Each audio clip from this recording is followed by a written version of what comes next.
피부로드 화끈한 시사 토크 진행을 맡은 김준일 기자입니다. 피부로드 총선 기획 국회 이제는 변해야 한다 시작합니다.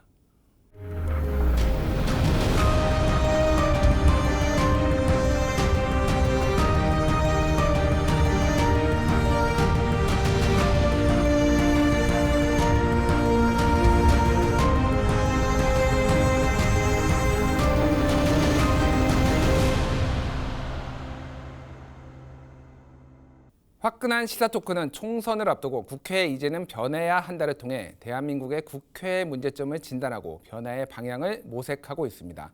전문가 두 분과 함께합니다. 김지혜 변호사님 그리고 장성철 소장님 나와 계십니다. 안녕하십니까? 안녕하세요. 네, 요즘 코로나19 바이러스 때문에 굉장히 전국이 어수선하지만은 어쨌든 선거가 코앞으로 다가왔습니다. 그래서 정치권이 굉장히 긴장의 나날을 보내고 있는데요. 우리 장성철 소장님은 정치권에 오래 계셨잖아요. 네. 요즘 정치권 분위기가 좀 어떤가요? 세 부류입니다. 그 공천을 받은 사람, 예. 공천을 기다리고 있는 사람, 공천을 못 받는 사람. 뭔가 영화 제목 같아요. 놈놈놈 옛날 네. 하는 근데 이렇게, 하여간 지금 불안하고 초조하고 적막하고 아주 그냥 분위기가 싸해요. 예. 근데 이제 가장 좋은 사람들은 공천을 받은 사람들이죠. 그렇죠. 그럼 그쪽에 있는 보좌진들은 뭐라고 그러냐면 뭐 좀 고생하는 거지 뭐 또 가서 이런 식으로 되고요.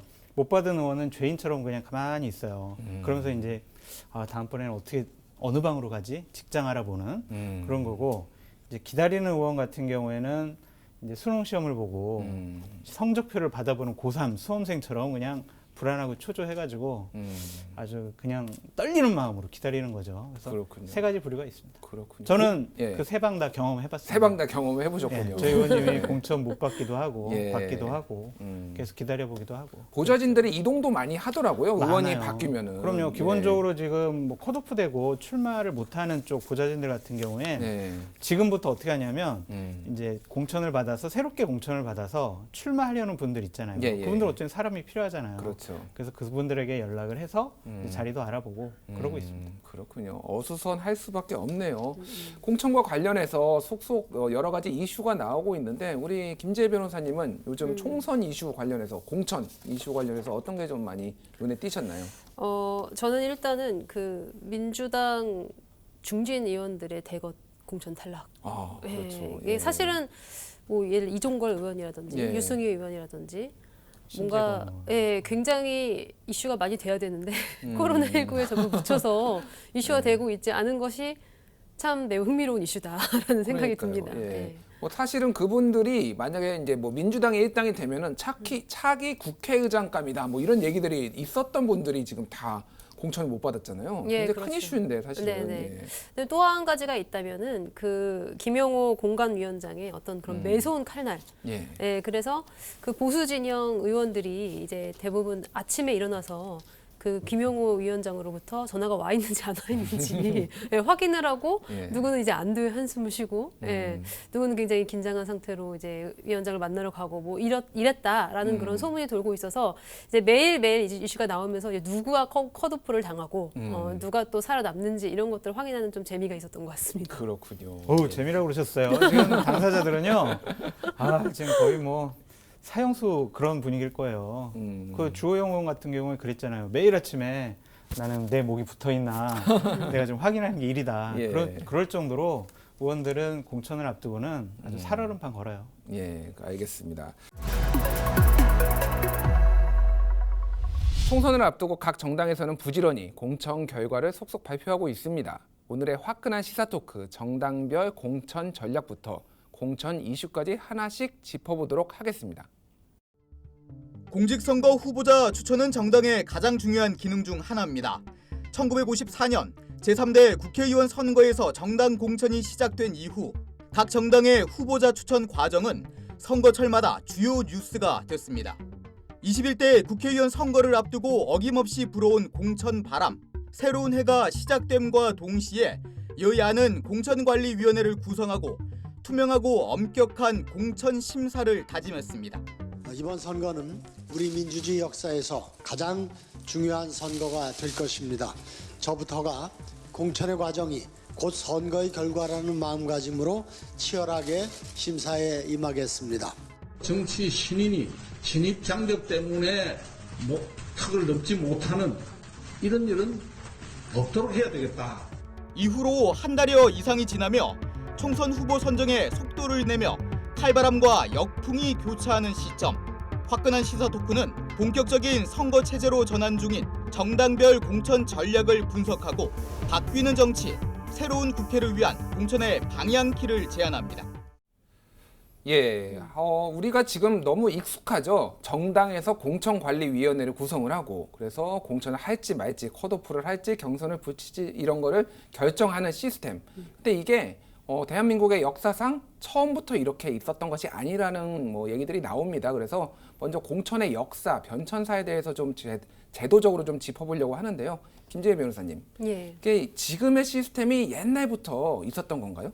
그러니까 정당 공천이 제도적으로 도입된 시기는 제3대 국회의원 때부터라고 하고 예. 1954년도입니다. 이제 그러고 있다가 1963년도에 이 국회의원 선거법이 개정이 되면서 이때부터 이제 지역구 선거에 입후보하기 위해서는 이제 반드시 정당의 공천을 받도록 예, 그렇게 규정을 해서 사실상 어떤 공천이라는 것이 정당의 중요한 기능 중 하나로 그렇게 자리를 잡게 된 것이고요. 예. 그다음에 이제 63년도에 이 전국구 비례대표 제도가 이제 도입이 됩니다.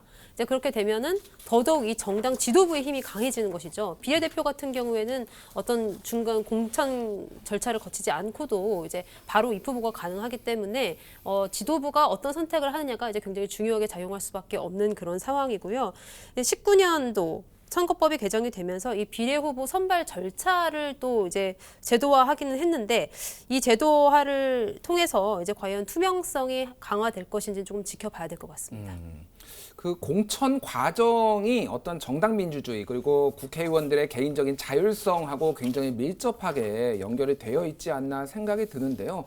이 공천 과정에서 또 여러 가지 이 잡음들 이런 것들이 있었던 걸로 기억을 하는데 우리 소장님 네. 굉장히 잘하시지 않나요? 그거 관련해서? 2016년에 그 새누리당의 막장 공천 예. 제가 바로 그냥 눈앞에서 목격한 당사자였습니다.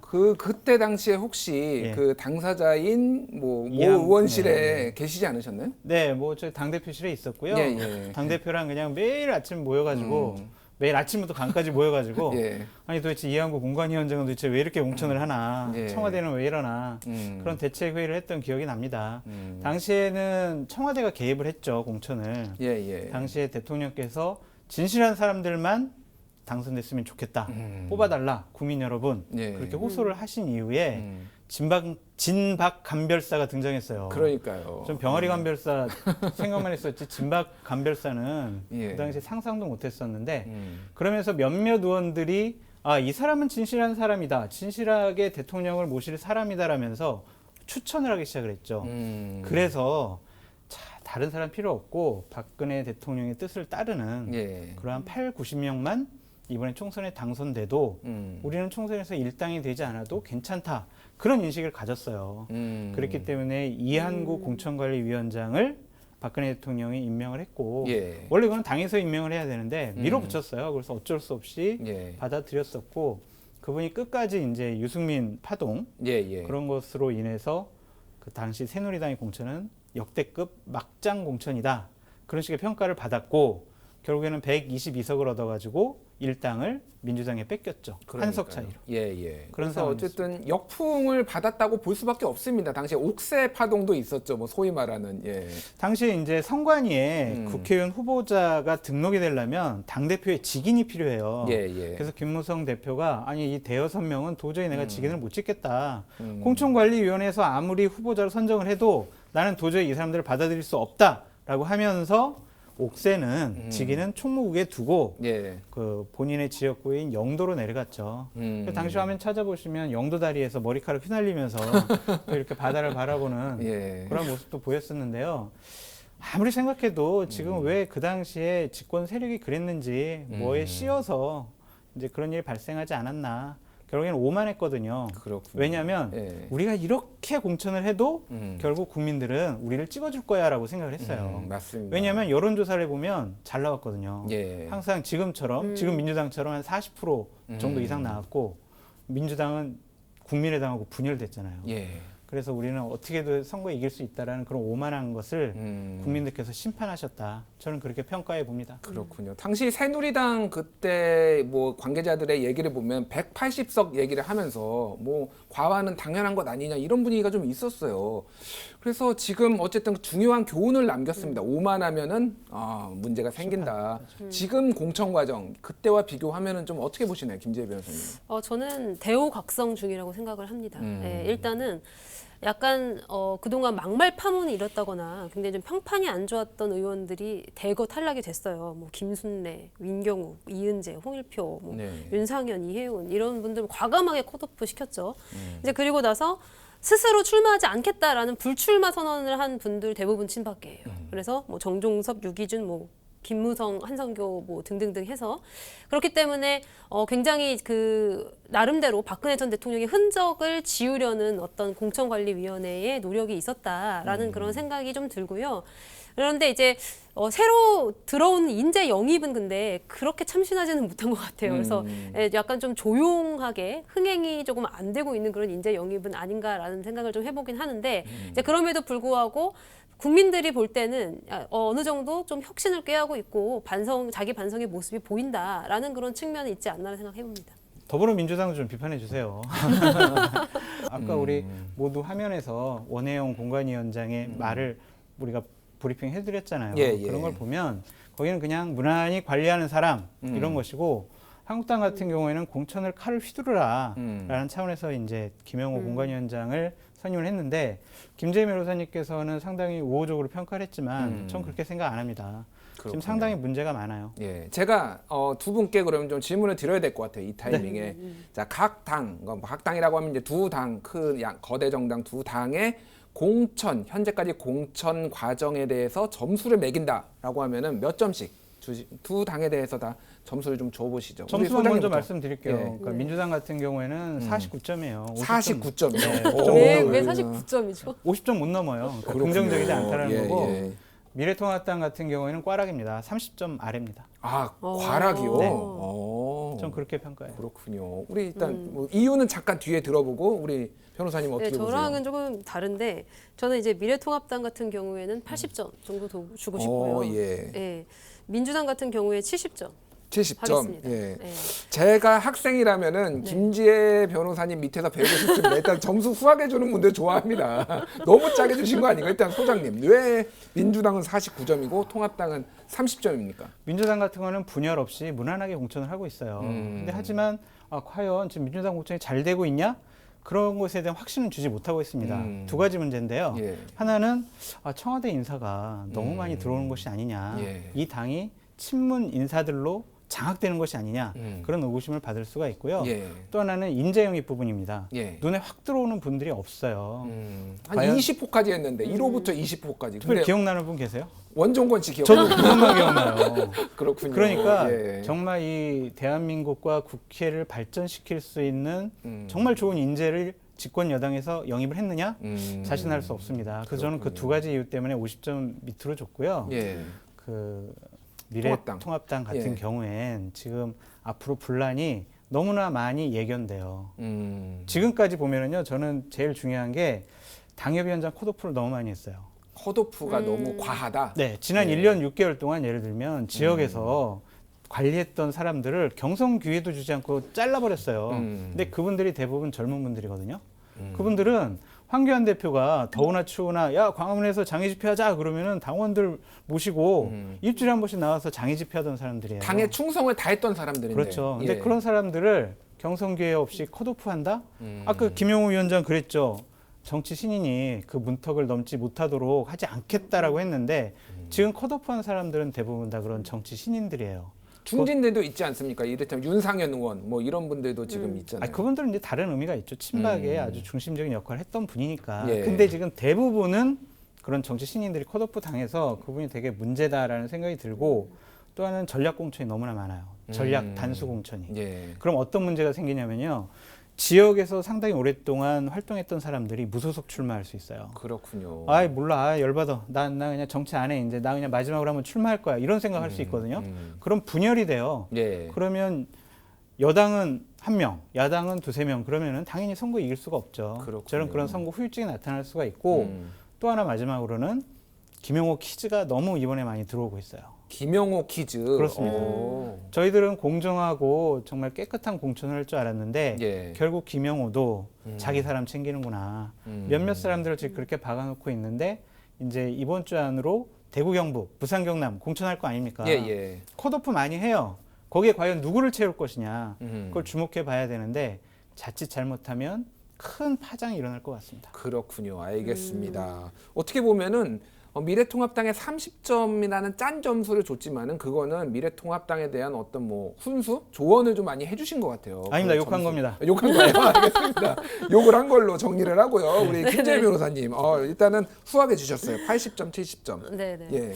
일단은 민주당에 70점밖에 주지 않았느냐 똑같은 문제예요. 이 청와대 인사들이 굉장히 너무 많이 들어왔어요. 그렇군요. 네, 그럴 경우에는 이제 기존 이제 민주당 인사들이 굉장히 박탈감을 느낄 수도 있고 또 그 중에 이제 어떤 전략 공천 이야기가 나오는 예. 예를 들면 뭐 윤건열 실장이라든지 뭐 하승창 수석이라든지 뭐 이런 분들도 있어서 그나마 이제 이겼던 그러니까 전략 공천 없이 일단 공천 경쟁에서 이긴 사람들이 어떤 명분이 있겠지만 조금 과한 거 아닌가라는 그런 생각을 좀 지울 수 없는 그런 상황이 있고 그다음에 또 하나는 이제 인재 영입 아까 지적했듯이 좀 잡음이라면 잡음인 것이죠. 원종건 씨만 기억이 난다는 것 자체가 이미 그 인재 영입에는 실패했다라고 보는 것이 맞는데 어쨌든 이제 그런 와중에서도 별다른 잡음이 없어서 이제 그 부분은 좀 높이 평가할 수 있지 않나라는 생각을 해서 70점을 부여를 했고요. 예. 근데 미래통합당 같은 경우에는 아까 이제 굉장히 반발이 심할 것이다 뭐 이런 예측을 하셨는데 장애 집회 너무 많이 하시는 분들이 원내에 들어오시는 별로 안 좋은 것 같아요 저는. 네, 그래서 예. 오히려 이렇게 국회에서 품어야지 좋은 거 아닌가요? 장애 집회만 계속하면 오히려 좀 문제가 될 수도 있잖아요. 그런데 이제 저는 기본적으로 그 황교안 대표의 장애 집회 전략에 대해서 이제 예. 굉장히 안 좋게 생각하고 있기 때문에 과연 그 황교안 대표의 장애 집회에 많이 참여를 하면서 당에 충성을 보인 것만으로 뭔가 어떤 당연히 그 기득권을 누려야 된다라고 생각하는 거는 조금 아니지 않나 이런 생각을 좀 하게 되고요. 근데 김영호 위원장을 저는 굉장히 높게 평가를 하는 것이 그런 기득권을 가진 그 기존 인사들을 설득시켜서 불출마 선언을 하게 만드는 그 솜씨가 대단한 것 같아요. 근데 이제 그 와중에서 모르겠어요. 거기에 이제 일련의 사람들은 불만을 품겠지만 네.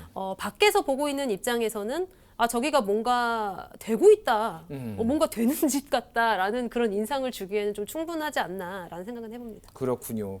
두 분의 얘기 좀 말씀을 종합을 해보면은 지금 두 당이 약간 전략적으로 지금 다른 포지션을 가지고 있는 것 같아요. 예를 들면은 그 민주당 쪽은 조용히 뭔가 그러니까 시스템 공천을 얘기하고 공정함을 얘기하듯이 최대한 컷오프를 시키지 않고 잡음 없이 가겠다라는 어떤 그 이해찬 대표의 의지, 본인이 왜냐면 2016년에 컷오프를 당하고 무소속으로 한번 해봤기 때문에 이게 잡음이 생길 수 있다라는 거를 인지를 하고 지금 그쪽 방향으로 가는 것 같은데 그렇죠. 김영호 공관위원장을 중심으로 해서는 뭔가 과감한 컷오프, 그래서 미래통합당이 새로 태어났다라는 이런 전략적으로 좀 이런 선택을 한 거 아닌가 보여지는데 어떻게 보세요, 그거에 대해서는? 총선 승리 법칙이 있습니다. 예. 제1의 법칙이 뭐냐면요.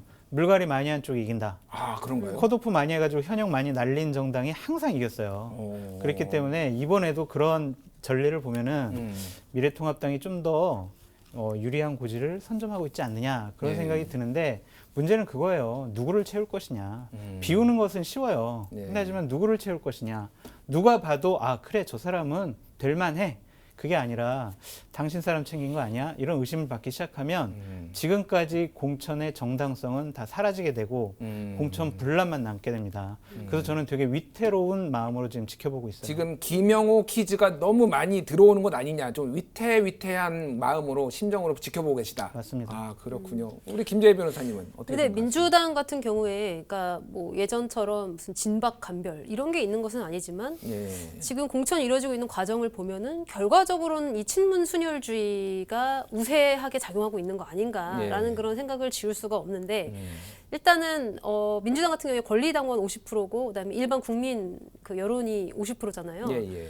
근데 일단은 전화가 오면은 처음에 이제 일반 국민 여론조사에서 지지 정당을 민주당이라고 선택을 해야만 그렇죠. 그 다음에 이제 그 공천 누구를 지지하는지를 선택할 수 있게 되어 있거든요. 이제 그렇다 보니까 민주당 지지자들 사이에서만 결과적으로는 그 이 공천에 대한 권한을 행사하는 이제 그런 모양새가 갖춰지고 있는 거 아닌가라는 것인데 어떤 그 친문으로 분류되는 그런 성향을 가진 분들과 민주당 지지자들 같은 경우에 굉장히 어떤 그런 여론조사라든지 이런 데 적극적으로 응하는 그런 자세를 지금까지 보여줘 왔기 때문에 그 결과 공천의 결과도 굉장히 친문 위주의 이제 그런 모습을 보여주고 있다라는 그런 생각이 좀 들어요. 근데 네. 항상 그래요. 저도 역대 선거 결과를 보면은 어떤 그런 순혈주의를 강조한 쪽이 좀 안 좋은 결과가 지금까지 나왔기 때문에 살짝 이제 민주당이 이런 선택을 하는 것이 과연 나중에 어떤 결과를 초래할지에 대해서 좀 지켜봐야 된다라는 생각이 듭니다. 예. 김재 변호사님 말씀 들으니까 생각나는 게 있는데 2016년에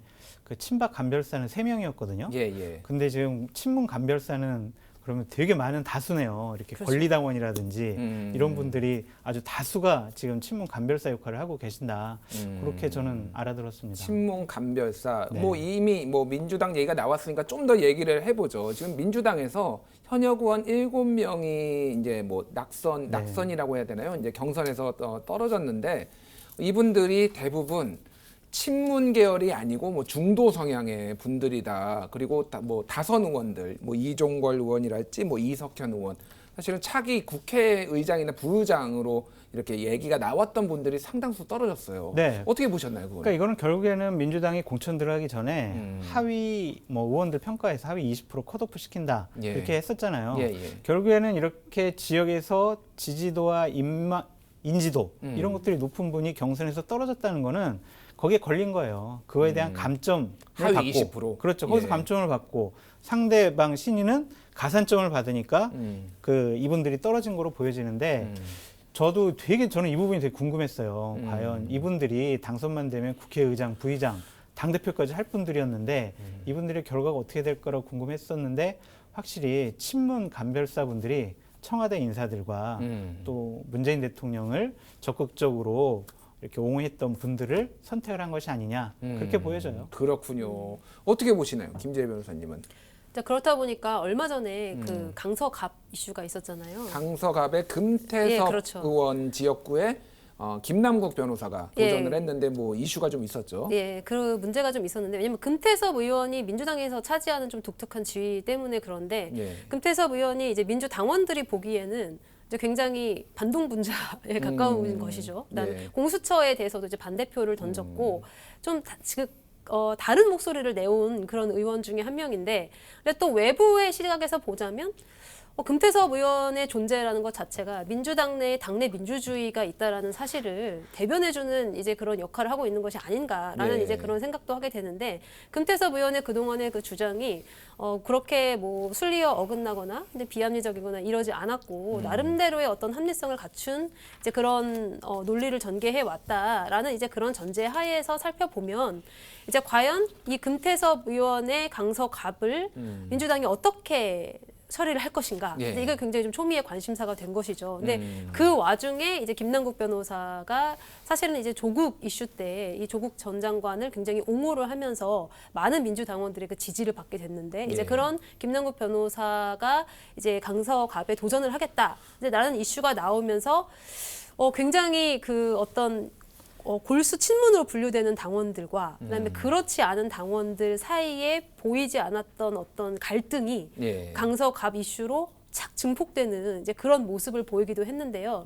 이제 이런 부분을 어떻게 해결하느냐가 이제 결과적으로는 전체 총선의 분위기를 좌우할 것이다라는 이제 그런 의견이 많았고 나름대로는 지금 굉장히 잘 봉합되고 있는 그런 상황인 것 같아요. 그래서 결과적으로는 제가 아까 말했듯이 어떤 그런 순혈주의라든지 네. 아니면은 굉장히 딱 일률적인 그런 모습들을 보여주면 보여줄수록 나중에는 결과는 좀 안 좋지 않을까라는 이제 그런 전제 하에서 정당들이 잘 조정해야 될 그런 부분 중에 하나가 아닌가 생각됩니다. 저는요 예. 진짜 이 소장님. 민주당의 이 이번에 공천 과정이 되게 예. 잘못됐다라고 생각하는 단적인 증거를 말씀드리고 싶어요. 어떤 건가요? 이런 김재 변호사님 같은 저렇게 젊고 여성이고 똑똑하고 이렇게 말도 잘하고 이런 분을 영입을 하지 않았어요. 그러니까 예를 들면 지금 민주당의 공천에서 봤을 때 여성 추천이요. 여성 비율이 12%밖에 안 돼요. 아, 12%요? 자기네 당원 당규에 보면 30%를 여성 공천을 하겠다라고 되어 있는데도 불구하고 그렇죠. 예. 지금 그 약속을 지키지 않고 있습니다. 아. 이것은 민주당 스스로가 자신들이 한 약속을 지키지 않는 것이다. 음. 그 잘못된 단적인 증거는 김재 변호사님이 여기 나와서 지금 평론하고 있는 게 왜 그러세요? 왜 그것이다라고 생각이 들어요. 정치권으로 못 보내서 안 다니시니까 이렇게. 아니 너무 유능한 인재시니까 예, 예. 저는 되게 아깝더라고요. 자, 제가 두 분께 한번 여쭤보고 싶은데 2016년 새누리당의 어떤 공천 파동으로 인해서 상당히 새누리당이 어려움을 겪었는데 이번에 민주당이 비슷한 것을 겪을 것이라고 보시나요? 아니면은 그렇지 않을 거라고 보시나요? 저 우리 그렇지 않을 소장님은? 거라고 봐요. 아, 그렇지 않을 왜냐하면 거라고 보시나요? 2016년과 다른 게 한 가지가 있어요. 당시에는 청와대와 당대표가 싸웠어요. 예. 그렇기 때문에 공천 갈등이 있었는데 음. 지금은 너무 환상적인 호흡이에요. 예, 예. 그냥 청와대에 있는 70명의 청와대 인사들이 당에 잘 착근을 했고 예. 그거에 대해서 당에서 큰 거부감 없이 경선이거나 전략 공천을 하고 있거든요. 그렇군요. 너무나 호흡이 잘 맞기 때문에 음. 이번에 공천 파동은 없을 것 같아요. 그렇군요. 김재희 변호사님은 어떻게 보세요? 저도 별다른 공천 파동은 없을 거라는 그런 예상인데, 음. 근데 이제 한 가지 아쉬운 점은 이제 이게 민주당에 도움이 될지 안 될지는 잘 모르겠어요. 그러니까 결과적으로. 아주 장기적인 안목에 있어서 장기적으로 친문의 소위 말하는 친문의 색깔이 너무 짙어지는 것이 당의 어떤 예, 뭐 그렇죠. 경쟁력 강화에 도움이 될 것인지에 대해서는 의문이다라고 예. 보시면 이제 이것이 굉장히 긍정적으로 보면 잘 정리가 되고 있다는 것이고 교통정리가 예. 부정적으로 보면 패권주의가 너무 강해서 패권주의가 네, 강해서. 아무런 반론이나 이의를 제기할 수 없는 상황이다라는 것이 되는 거죠. 그러니까 좀 심하게 얘기하면요. 예, 그러니까 소장님. 민주당 같은 경우는 저 죽은 정당이라고 봐요. 아, 그런가요? 네, 왜냐하면은 한 목소리를 내고 있잖아요. 예. 어떤 사안에 대해서 다른 목소리를 내면 너는 잘못됐어. 너는 왜 그런 소리를 해? 라고 꾸짖어요. 금태섭 의원이 다른 목소리 냈지 않습니까? 그렇죠. 예. 정당은요, 한 목소리 내면 안 됩니다. 정당은 다양한 목소리가 나와서 그걸 수렴해서 건강한 정당으로 다시 태어나야지 한 목소리로 하는 거는요, 합창을 하면 되죠. 정당이 건강해지려면 예. 정말 개파 간의 어떤 치열한 토론과 예. 갈등을 통해서 그래서 이제 정당이 건강해지는 거지 저렇게 한 목소리만 강요하는 거는요, 죽은 정당이라고 봐야죠. 알겠습니다. 예, 좀 뭐 지금 공천 과정을 통해서 민주당과 통합당의 얘기를 좀 해봤고요. 인재 영입을 좀 얘기를 해봐야 될 것 같아요. 이번 공천 과정의 특징 중에 하나가 인재 영입이 굉장히 많았음에도 불구하고 크게 이슈가 안 됐다라는 느낌을 저는 받았는데 우리 두 분은 어떻게 보셨는지 일단 민주당이 20호까지 인재 영입을 했는데 독수리도 오영재밖에 없는데 20호까지 해야 되느냐 이런 얘기들도 있어요. 어떻게 보셨나요, 김재희 변호사님은? 일단은 그렇게 눈에 띄는 인물이 없었다. 음. 그 소란이 좀 나왔던 인물들 외에는 이제 그런 점에서는 약간 좀 아쉽기는 하고요. 예. 근데 나름대로 법조계 인사들이 굉장히 많이 들어갔어요. 그래서 예. 법조인들 사이에서는 좀 이슈가 있긴 했었거든요. 법조인들 예, 사이에서는 법조인들 사이에서는 왜 나한테 전화 안 오지? 뭐 이런 이슈가 있었나요 혹시? 뭐 그렇다기보다는 약간 판사 출신 인사가 예. 들어가는 것이 맞느냐. 뭐 과연. 이탄희 전 판사, 예, 그렇죠. 이수진 전 판사 이런 분들이요. 예, 그래서 어떤 그 법조인의 지위에 있을 때부터 어떤 정치적 목소리를 내오는 것에 대한 좀 부정적인 그런 여론이 법조인들 사이에서는 있었던 것 같아요. 예. 옳지 않다라는 부분이 있었고, 근데 그럼에도 불구하고 뭐 법조인이라고 진출 못한다라는 것은 좀 아니니까 무난한 그런 인재 영입이었지 않았나. 그런데 이게 무난한 것이 꼭 좋다고 볼 수는 없는 것이죠. 왜냐하면 이제 훌륭한 인재를 영입을 해서 이제 그것을 이슈화 시키는 것도 정당의 한 의무이기 때문에 그런 부분에 있어서는 조금 부족하지 않나, 아쉽지 않나라는 생각을 해봅니다. 그렇군요. 우리 소장님은 인재 영입 과정 어떻게 보셨나요? 전 미래통합당 얘기를 좀 위주로 할게요. 예. 특별히 미래통합당도 특별히 뭐 생각나는 분이 없어요. 그러게요. 네, 그러니까 각 당이 이번에 마찬가지인데 그렇게 인재가 씨가 말랐느냐 그런 생각도 드는데 정치하자 그러면요 많은 분들이 안 할래. 내가 왜 그런 걸 왜 해? 이렇게 손을 많이 휘젓는 분들이 많이 있다고 합니다. 예. 그래서 제대로 된 인재 영입 그리고 좀 명망가 이런 분들이 좀 없었던 것 같고요. 이번에 인재 영입을 해서 참 각 당이 되게 힘들 거예요. 왜냐하면 보통 인재 영입을 하면 비례대표를 줬거든요. 그러니까요. 근데 선거법 개정 때문에 비례대표 의석을 각 당이 몇 석을 가져갈지를 몰라요. 그렇기 때문에 대부분 지역구에 좀 출마를 시키는데 예. 정치를 처음 해보는 그런 사람들이 지역에 가서 선거 40일 앞두고 어떻게 당선돼서 돌아옵니까? 어떻게 보시나요? 많이 낙선할 거로 보시나요? 저는 많이 그럼? 낙선할 거라고 봐요. 아, 그렇군요. 왜냐하면은 상대방에서 그러니까 우리 쪽에서 인재 영입을 통해서 신인을 공천을 했는 곳은 상대방이 이미 인지도를 닦은 현역들이 많아요. 그렇죠. 그 예. 부분을 극복할 수가 없어요. 그걸 어떻게 극복하겠어요? 되게 유명한 사람이면 가능해요. 예. 정말로 유명한 사람이면. 예를 들면 이재용 회장 같은 경우엔 어디나 갖다 놔도 되겠죠. 아, 이재용 회장이요? 네. 그러면 되겠지만 우리가 그냥 지금 막 이름을 찾아봐야 할 정도의 인재 영입이라면 지금 가서는 되게 힘들 거고 네. 험지라고 하는 게 아니라 사지예요. 죽으라고, 사지다. 네, 죽으라고 내모는 거라고 좀 보여집니다. 어. 그렇기 때문에 이번에 인재 영입과 전략 공천 둘 다 잘못됐다. 좀 그렇게 평가하고 싶어요. 그렇게 보시는군요. 네. 알겠습니다. 전체적으로 이 인재 영입과 전략 공천에 대해서는 좀 정당들이 재고를 해봐야 되는 시점이 아닌가 이런 말씀들을 해주셨습니다. 자, 이제 좀 다른 관점으로 좀 보일 텐데요. 역대 선거를 보면은 뭐 다양한 이슈들이 있었지만은 어느 지역에 공천을 하면은 그 정당은 된다. 뭐 이런 공식들이 좀 있었습니다. 이번에도 그 지역주의라고 하죠. 그 지역주의가 계속 영향을 발휘할 것인지 좀 의견을 들어보도록 하겠습니다. 소장님은 어떻게 보시나요? 지역주의. 아직도 절대적이죠. 절대적인가요? 절대적입니다. 이번에도? 민주당은 호남 싹쓸이 할 거고요. 예. 그 미래통합당 같은 경우에는 TK, PK, 영남권 싹쓸이 할 거라고 봐요. 민생당이 있지 않습니까? 그래 호남권에는. 아, 지금은요. 집권 4년 예. 차. 집권한 문재인 대통령 집권하신 지 2년 10개월 됐는데요. 예. 지금 정권이 되게 위기라고 여러 가지 지표가 나오지 않고 있어요. 그렇죠. 예. 있잖아요. 예, 예. 여론조사는 물론 잘 나오고 있지만 그러면은요. 지지층은 결집할 수밖에 없어요. 음. 야, 우리가 안 지켜주면 큰일 난다. 뭐 일당 뺏긴다. 우리 예. 다수당 돼된다고 해서 각 지역의 정치적인 기반이 되는 지역에서는요. 몰표가 나올 가능성이 있습니다. 지난 민생당이 국민의당 때 그쪽에서 선전을 했던 이유는 예. 안철수라는 대선 후보가 있다. 그 당시에는 문재인 대통령이 당대표 있으면서 그렇게 썩 대선 후보로서 인정받지 못했고 예. 대검 북한 그 돈을 송금한 것 때문에 예. 그 노무현 정권에서 수사를 하지 않았습니까? 예, 예. 그거에 대한 반감이 좀 있었어요. 대북 송금 특검 그렇죠. 말씀하시는 거죠. 맞아요. 예, 예. 그런 것 때문에 반감이 있어서 민주당이 여러 가지 어려움을 겪었는데 지금은 전폭적으로 밀어주자. 네. 그런 분위기가 지역에서 나올 겁니다. 그렇군요. 지역주의 어떻게 보시나요? 변호사님은? 저도 지역주의가 약화되진 않을 것이다라는 그런 생각이 드는데 이제 특히나 코로나19의 여파도 굉장히 있을 것 같아요. 예. 네, 왜냐하면 최근에 그 대구 봉쇄 발언 사건이 있었죠. 이제 그게 물론 실수였다고는 하지만 상당히 많은 좀 지역주의를 자극했을 가능성이 매우 높고요. 또 뭐 그 와중에서 신천지가 뭐 호남에 맞느니 아니면은 뭐 저쪽 영남에 맞느니 뭐 이런 이야기들이 계속 나오고 있고 어떻게 보면은 그 지금 대구 경북이 굉장히 위기에 처해 있는데 이제 그 상황에서 정치적 이슈는 또 계속해서 돌아가면서 어떤 그런 지역주의는 계속 극복되지 않고 있는 그런 모습이 보이고 예. 또 어제는 갑자기 박근혜 전 대통령이 구치소에서 성명을 발표를 해서 또 대구 경북을 특별히 또 챙기는 그런 모습을 보였죠. 예, 이제 그 예. 이야기는 박근혜 전 대통령이 어쨌든 대구 경북을 공략을 하면 어느 정도 영향력을 행사할 수 있을 것이다라고 아직도 생각을 하고 있는 것이 분명하고 또 실제로 이제 그런 것들이 선거가 굉장히 감수성을 자극하는 그런 선거 구도로 흐를 때는 예. 작용할 여지가 여전히 있다라는 생각을 합니다. 예, 알겠습니다. 뭐 두 분께서 입을 모아서 지역주의가 강한 영향력을 보일 것이다라고 말씀을 해주셨습니다. 좀 다른 주제로 좀 넘어가 보도록 하죠. 아까 전에 우리 소장님께서 말씀하셨는데 네. 여성 30% 네. 공천하도록 당원 당규에 민주당 당원 당규에 적혀 있는데 안 하고 있습니다. 네. 한 번도 해본 적이 없어요. 30%.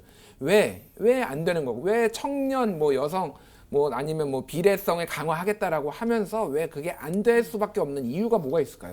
아유, 안 하고 싶겠습니까? 못 하는 거죠. 아, 못 하는 건가요? 못 하는 거예요. 안 하는 거 아닌가요? 안 하는 건 아닌 것 같아요. 어, 왜냐하면 예. 자기네들이 그렇게 약속을 했고 그것을 정당의 존재의 가치와 생명력으로 생각했던 게 민주당이에요. 예. 그러니까 소수, 약자, 여성 이런 분들을 배려하는 게 본인들의 정강 정책에 아주 강하게 나타나 있지 않습니까? 예. 그거는 안 하는 게 아니라 못 하는 건데 전 세계적으로요. 예. 이렇게 청년과 여성이 활발하게 정치하는 나라들은 얼마 안 되는 것 같아요. 일단 북유럽이라든지 그런 나라들 소수를 제외하고는 이게 다 제가 이제 한 25년 정치권에서 보니까 예. 여성과 청년이 정치하기가 되게 어렵더라고요. 아, 왜 여러 가지 어렵습니까? 어려워요. 그러니까 청년 같은 경우에는 네가 뭘 알아.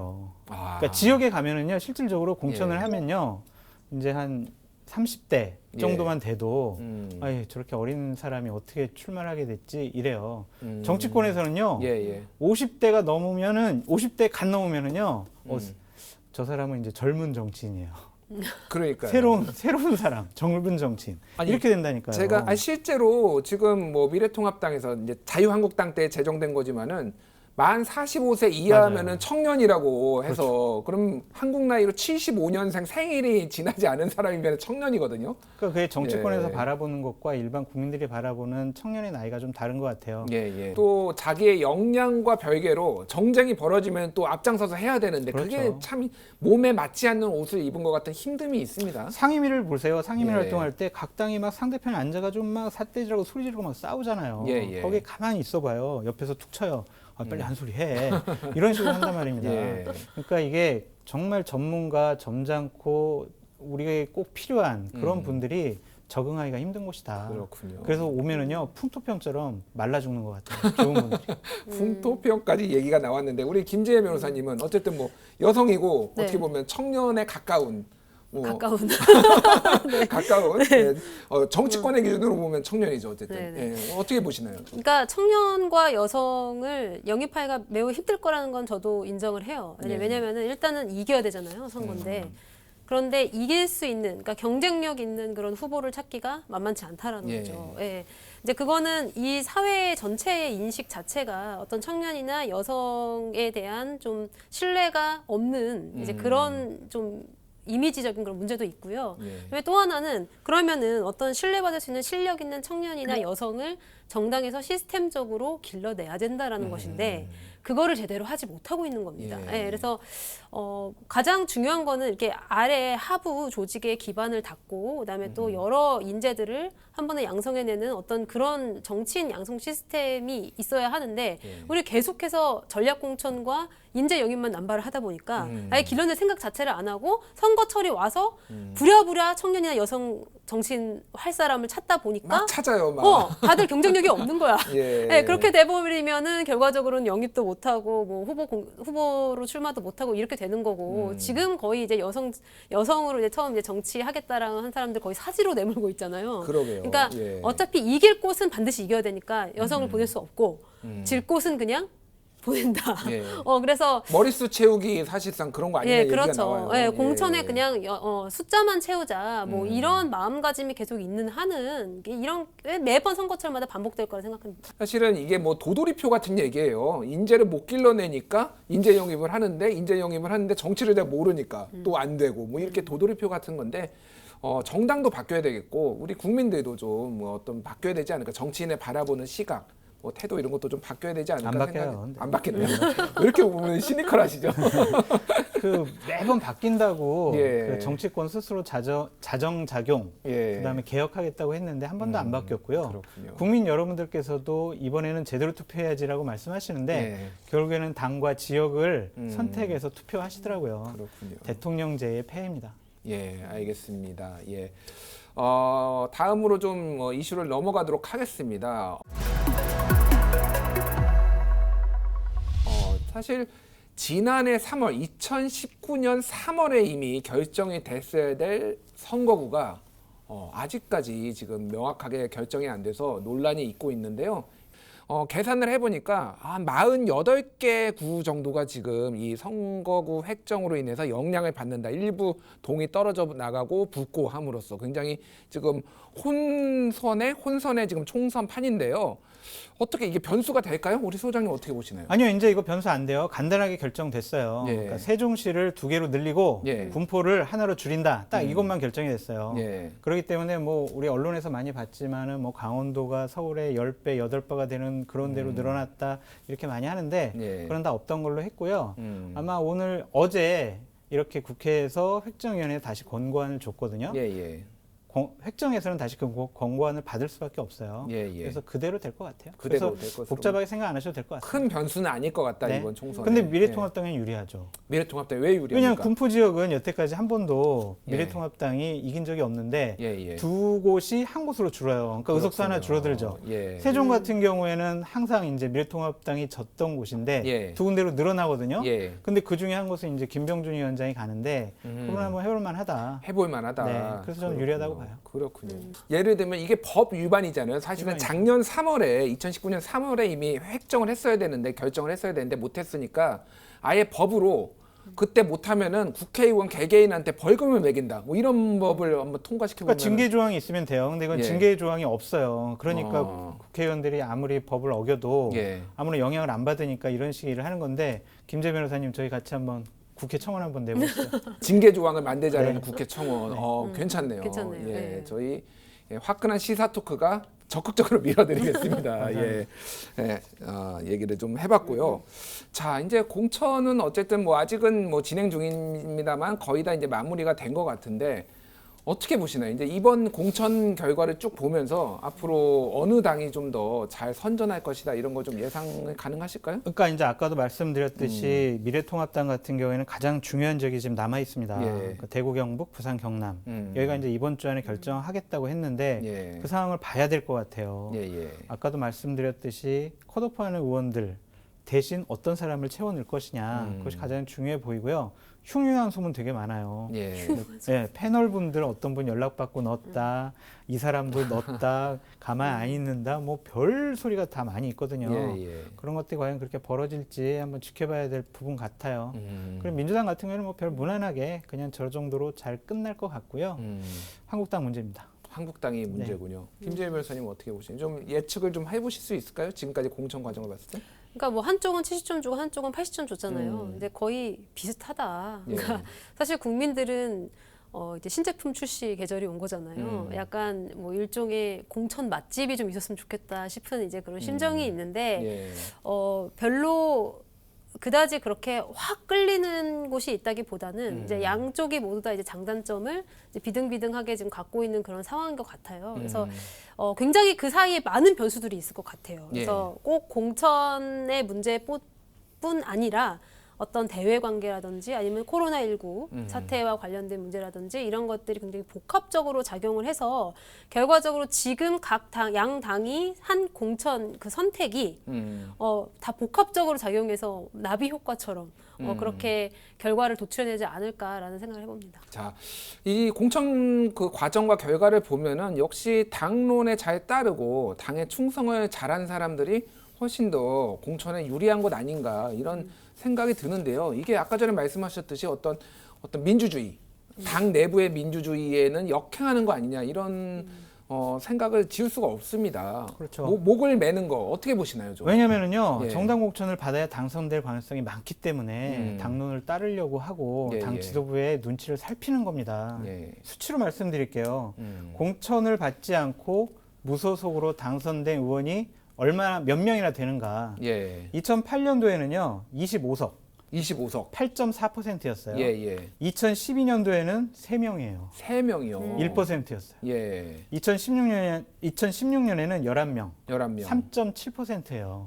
그러니까 무소속으로 출마한다라는 것은요. 거의 당선을 포기하는 거랑 똑같아요. 그렇군요. 이 당선되는 사람들도 상당히 지역에서 좀 인지도 있고 유명한 사람들이니까 국회의원을 몇 번 했던 사람들이니까 당선돼서 돌아오는 거예요. 뭐 이를테면 이해찬 의원 그렇죠. 이런 분들. 예. 그런 분들 아니 정치 신인을 거기 내보낸다? 나 정치 신인인데 나 무소속으로 나가볼 거야. 나 정당 싫어. 100% 떨어집니다. 100% 떨어진다. 아니, 그러니까 99%로 할게요. 99%의 0.1%의 네. 가능성이 있으니까 99.9%로 하고요. 그러니까 다들 당에 공천받기 위해 당에 목 메고 당이 시키는 대로 다 하고 이렇게 그럼요. 하는 거 아닙니까?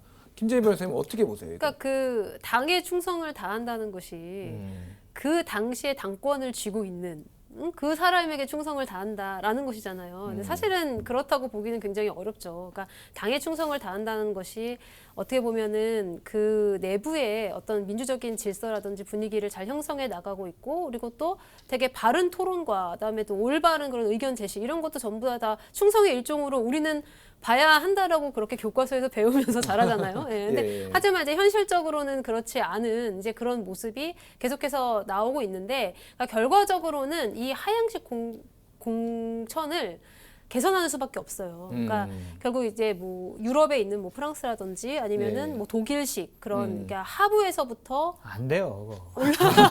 안 자, 돼. 이 얘기가 네, 나왔으니까 올라가는 예, 예. 예, 그런 시스템. 뭐 얘기를 나왔으니까 한번 운을 띄워보겠습니다. 네. 이제 뭐 얘기가 나오는 것이 완전 국민 경선제 아니면 완전 뭐 당원 경선제 해가지고 당원 100% 당원 투표 아니면 국민 투표로 해보자. 그래서 하향식이 아니라 상향식으로 한번 해보자. 이게 지금 필요한 거 아닌가라는 얘기들이 나오고 있어요. 어떻게 보시나요? 뭐 일단 부정적으로 보셨죠 지금? 현실성이 없어요. 현실성이 없다. 네. 왜 아무리 없죠? 그렇게 저희들이 해보려고 해도 음. 신인을 등용할 수가 없어요. 아. 그냥 그 지역에서 좀 나이 많이 있고 예. 그냥 국회의원을 몇 번 했던 분들 음. 그런 분들이 여론조사를 해보면요 항상 이겨요. 아. 이번에도 미래통합당 같은 경우에 청년들이 컷오프 당한 많은 이유 중에 하나가 그렇게 사전에 여론조사를 해보니까 예. 너무나 차이가 나는 거예요.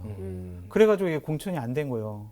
이 사람을 또 전략 공천 줄 수도 없고 그렇군요. 그런 아주 어려운 부분이 있어요. 정말 어려워요. 이거는 가산점을 주고 뭐 점수를 좀 빼고 이렇게 해서 결정될 문제가 아니에요. 되게 이상적인 부분인데 현실적이지 않아요. 근데 해외는 하고 있잖아요. 일부 국가들에서는. 그런 프랑스나. 나라들은 예. 예를 들면 내각제거나 이원 집정부제거나 그런 권력 구조가 우리랑 달라요. 그렇기 때문에 그런 나라들의 예를 왜 우리나라는 왜 못하지? 대입해보자.